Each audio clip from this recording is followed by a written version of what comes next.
Cordell Davenport here with smallapartmentinvestors.com. Check out the website. I try to do my best to plug it in with all kinds of information that talks about buying and managing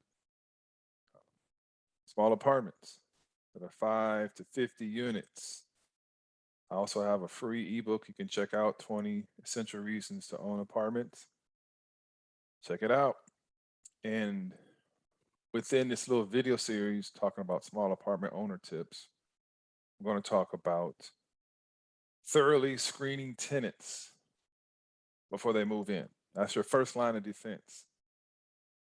And do yourself a favor and screen every tenant or hire someone to do it for you.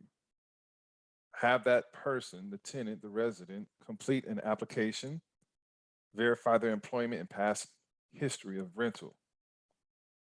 You can obtain a background check from a variety of online services, charge the tenants an application fee to cover the cost of screening them. You will never eliminate the possibility of renting to a nightmare tenant, but your odds will be greatly reduced when you take the time to screen all of your tenants. That's it for now.